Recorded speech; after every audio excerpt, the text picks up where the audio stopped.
E aí, galerinha, tudo beleza? Vamos dar prosseguimento aqui ao nosso estudo sobre os movimentos sociais.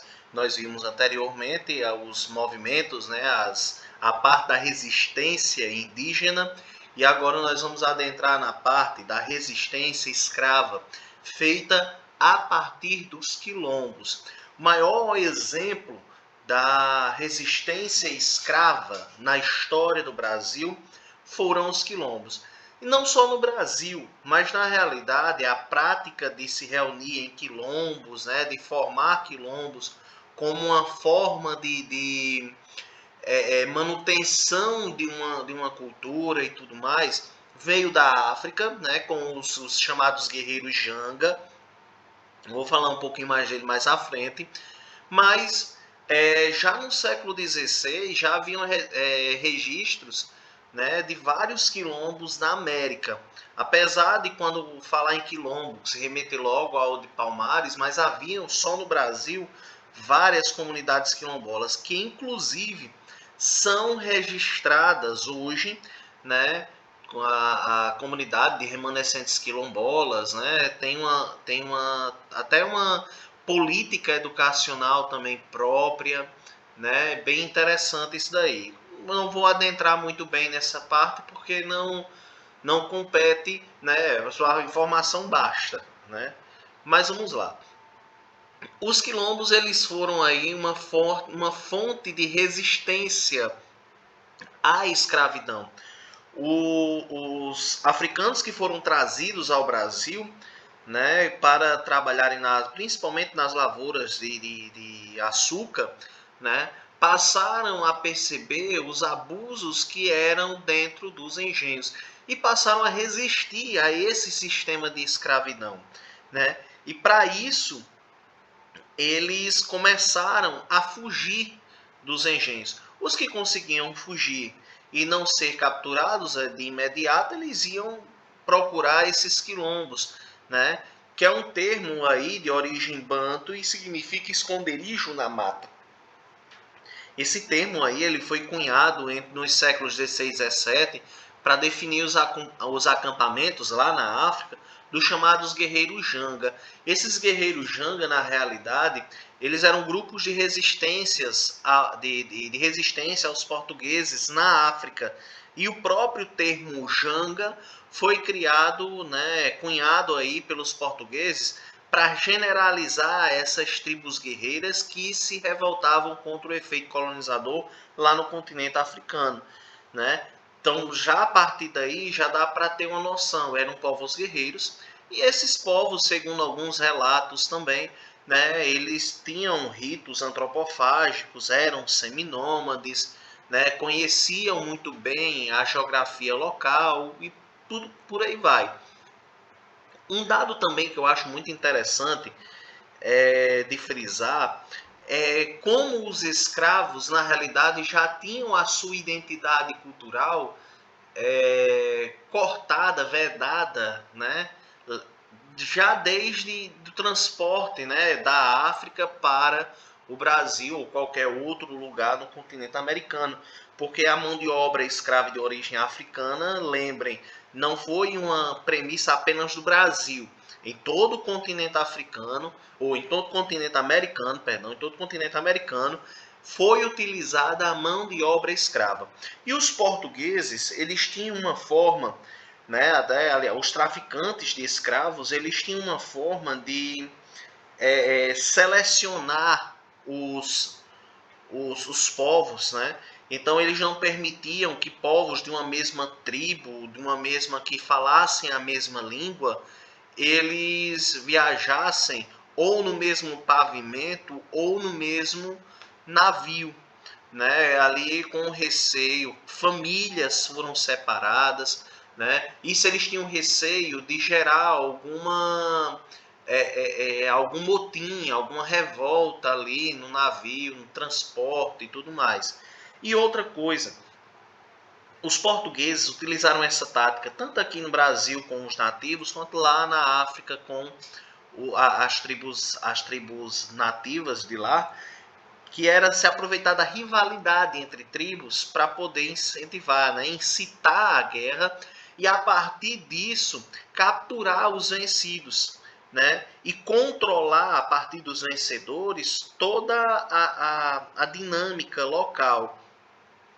E é interessante frisar essa parte porque desses povos, né, vários foram capturados e trazidos para o Brasil, príncipes, reis, nobres, né, de reinos e tribos africanas que foram trazidos para cá.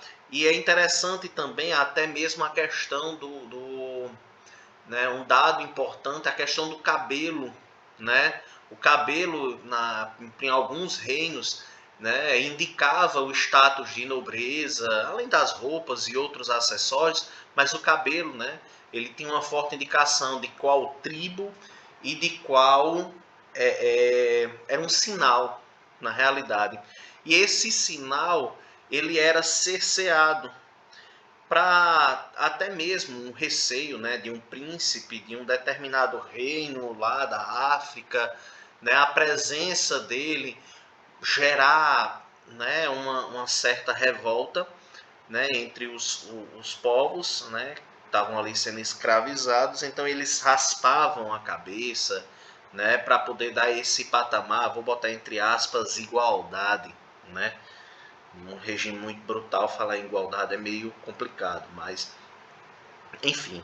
Então, na visão dos portugueses, né, não só os quilombos eram vistos como tinham um significado específico, né, de um grupo de escravos fugidos aos quais cabiam capturar e até exterminar segundo as leis da época.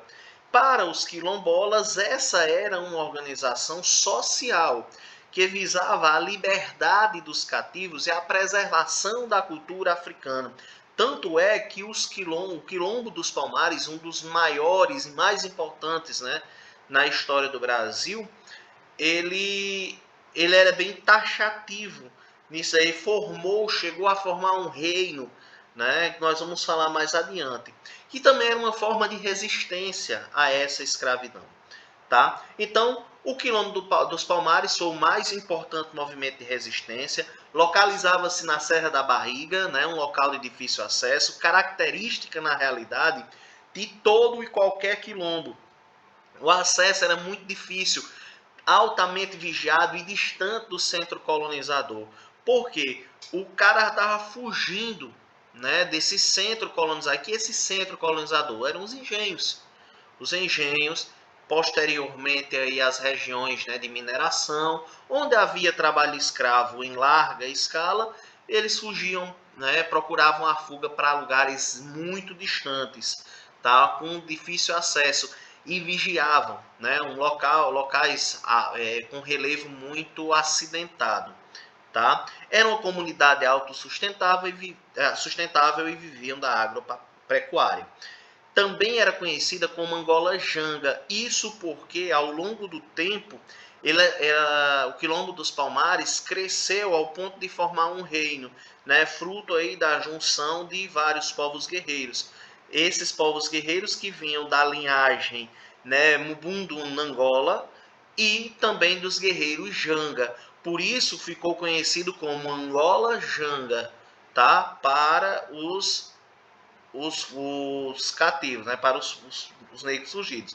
E ao longo do tempo, o Quilombo dos Palmares passou a receber pessoas, todos que estavam fugidos aí do sistema colonial, índios, até degredados também, eles acabavam recebendo aí dentro do Quilombo, beleza? Então, o Quilombo dos Palmares organizavam-se em povoados chamados mocambos. Cada mocambo ele tinha uma estratégia de proteção e de comunicação. Ele era ligado, né, por uma rede aí de proteção e também de comunicação muito eficiente. Essa imagem aí ao lado, que é um extrato aí da super interessante, eles mapearam aí o que seria na realidade um mocambo, tá? Ou então um quilombo aí, né? Para Palmares seria um mocambo, tá? E ao longo do tempo, Palmares foi investindo, ele derrotou várias investidas portuguesas e holandesas. Isso porque Palmares passou a mostrar aí uma séria resistência ao processo colonizador, aos próprios senhores de engenho. Tá? E também eles faziam escambo com pequenos proprietários, né? Proprietários de pequenos engenhos e tudo mais. Eles tinham lá, porque eles não tinham arma, então às vezes eles trocavam arma por algum produto que era feito, produzido dentro do quilombo. Nesse sentido, né, esse gráfico aí, né, que traz essa imagem, né, essa primeira parte aqui, né, ela acaba trazendo aí, né, a entrada restrita, né, a capital do quilombo ela era circundada, né, por cercas de madeira com uma forte proteção e o acesso era feito por portões de madeira reforçados, né. Aí uma segunda cerca que ficava a 500, a 300 metros, né, a terceira a 500 metros, para poder proteger. Então eram vários portões, o cara não chegava e entrava logo de cara, tá? Eles também, né, ao longo dessas cercas, faziam aí alçapões, né, ao longo dos quilombos do cercado, né, porque quem fosse pego lá, se fosse bandeirante, eles já traçavam ali, já deixavam resolvido por ali mesmo. Como eram formados de vários povos, então um mix religioso, havia tipo uma capelinha, né, na realidade, um centro, aí, uma praça central onde eles se reuniam, tá? Eles plantavam, na realidade, várias coisas, né? Nessa área aí sinalizada no ponto 4, né?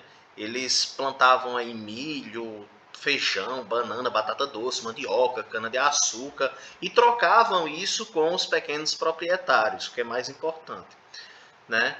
As casinhas de sapê, né, que eram as moradas aí, né, elas utilizavam aí uma luz artificial, uma iluminação artificial, então, um negócio bem organizado de fato, né? Formavam aí os conjuntos habitacionais. Isso aí, no caso, para o quilombo dos Palmares, seria um, um mocambo, tá? Dessas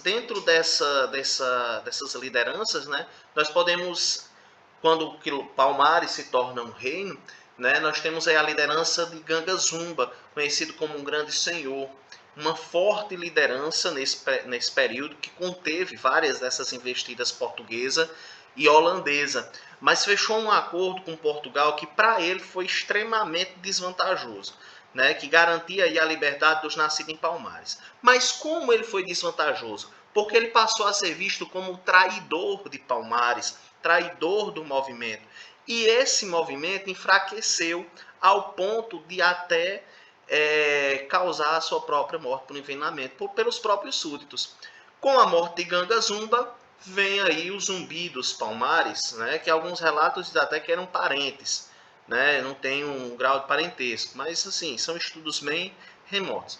Então, foi a última liderança do Quilombo e fortaleceu esse movimento de resistência, estabelecendo uma tática de invasão de engenhos. Eles invadiam, saqueavam, incendiavam as plantações e libertavam os cativos. Para onde iam esses cativos?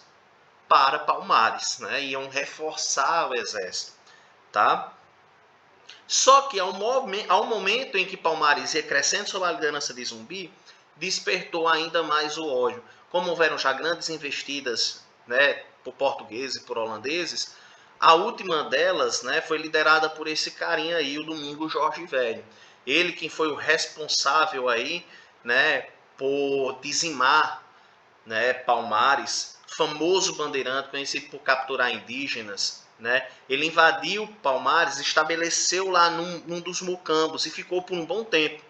Até que em 1694 ele destrói o quilombo, invade, né, o quilombo de Palmares, né, resgatando, entre aspas, aí, vários dos negros, dos índios fugidos que procuraram aí resguardo dentro de Palmares, beleza? É um movimento bem interessante para a gente dar uma analisada e discutir posteriormente com bem mais calma.